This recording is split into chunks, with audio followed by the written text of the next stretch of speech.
ಏಯ್, ಏನ್ ಅವಸರವಾಗಿ ಪ್ಯಾಕ್ ಮಾಡ್ಕೊಂಡು ಎಲ್ಲಿ ಹೊರಟ್ರೆ? ಮಾವನ್ ಮನೆಗೆ ಹೋಗ್ತಿದ್ದೀನಿ. ಯಾವ ಮಾಮನ್ ಮನೆಗೆ? ಅಬ್ಬು ಮಾಮನ್ ಮನೆಗಾ? ಏಯ್ ಸುಮ್ನೆ ಇರೋ, ಅವ್ರ ಅಮ್ಮಂಗ್ ಹುಷಾರಿಲ್ವೋ? ಏನು ಅಮ್ಮನ್ ಸೆಂಟಿಮೆಂಟ್ ಎಲ್ಲ ಹೊಡಿತಿದ್ಯಾ? ನನಗೆ ಈ ನಿನ್ ಗಿಂಡ್ವಾಳ ಎಲ್ಲ ಗೊತ್ತಾಗೋಯ್ತು, ಓಕೆನಾ? ನನ್ ಬಗ್ಗೆ ನಿಂಗೆ ಏನೋ ಗೊತ್ತು?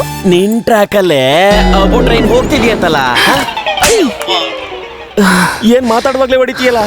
ನನ್ ಲವ್ ಮಾಡಿ ಯಾಮಾರ್ಸಿ ಹೊಡಿತೀಯಾ? ನಿನ್ನ ಲವ್ ಮಾಡಿದ್ದು ನೀನೇ ನನ್ನ ಹಿಂದೆ ಸುತ್ತಿದ್ದು. ಈಗ ಕುಡ್ದು ಮಾತಾಡ್ತಿದ್ಯಾ? ಸರಿ, ನಾನೇ ನಿನ್ನ ಲವ್ ಮಾಡಿದ ಅಂತಾನೆ ಇಟ್ಕೋ. ನಾನಿರೋ ಜಾಗ ನಿಂಗ್ ಗೊತ್ತಲ್ವಾ? ನೀನ್ ನಿಜವಾಗ್ಲೂ ಗಂಡ್ಸಾಗಿದ್ರೆ ಅಬ್ಬು ಮನೆಯಿಂದ ನನ್ನನ್ ಕರ್ಕೊಂಡು ಹೋಗು, ನೋಡೋಣ. ನನ್ ಗಂಡ್ಸೆ ಅಲ್ಲ. ಮತ್ತೆ ಏನಕ್ಕೋ ನನ್ನನ್ ಲವ್ ಮಾಡ್ದೆ? ಎಲ್ಲ ಅದಕ್ಕೇನೆ. ಯಾವ್ದಕ್ಕೆ? ಲೇ, ಅದಕ್ಕೆ ಅಂತ ಹೇಳ್ತಿದ್ದೇನಲ್ವಾ? ಕರೆಕ್ಟ್ ಪಾಯಿಂಟ್ ಹಾಕ್ತೆ ನೋಡಮ್ಮ. ಹಾಗಿದ್ರೆ ಅಬ್ಬು ಮನೆಯಿಂದ ಕರ್ಕೊಂಡು ಹೋಗು. ಆ ಅಬ್ಬು ಹತ್ರ ನನ್ ಸಿಕ್ಕಾಕ್ಸ್ಬಿಟ್ಟು ನನ್ ಮುಗಿಸ್ಬೇಕು ಅನ್ಕೊಂಡಿದ್ಯಾ? ನಿನಗಿಂತ ನನಗೆ ನನ್ನ ಜೀವನೇ ಮುಖ್ಯ. ನೀನು ನನಗೆ ಬೇಕಾಗೇ ಇಲ್ಲ. ಬರ್ಲಾ? ಚಿಕ್ಕ ಚಿಕ್ಕ ಚಿಕ್ಕ ಚಿಕ್ಕ